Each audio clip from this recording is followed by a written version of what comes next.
Hello বন্ধুরা, শুভ দুপুর। সবাই কি করছো? সবার খাওয়া দাওয়া কি কমপ্লিট হয়ে গেছে?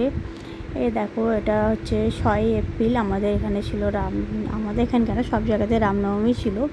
তো রামনবমী উপলক্ষে আমাদের রামতলায় তো পুরো মেলা বসে যায়।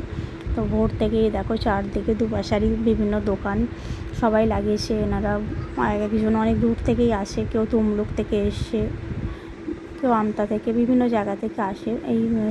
এইগুলো শুধু রাম পুজোর সময় দেখি বিক্রি হয়। ওই কুলো, তারপর মুড়ি চাল্লা, এগুলো খুব বেশি বিক্রি হয় রাম পুজোয়। রাম যখন বসে তখন, আবার রাম বিসর্জনের সময় তখনও বসেন এনারা।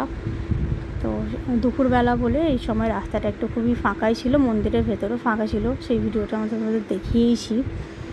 তো আমিও দুপুরবেলায় গিয়েছিলাম, কারণ সকালবেলা প্রচণ্ড ভিড় থাকে। তো ভেতরে ঢুকতে যাওয়ার জন্য অনেকক্ষণ লাইনে দাঁড়িয়ে থাকতে হয়, অতক্ষণ দাঁড়াবার সময় ছিল না। তো এই জন্য দুপুরবেলা গিয়েছিলাম, দুপুরবেলা পুরো ফাঁকা ছিল। তো এক বছর ওই দিনে যাওয়ার সময় হয় না, কিন্তু সেদিন দুবার চলে গিয়েছি।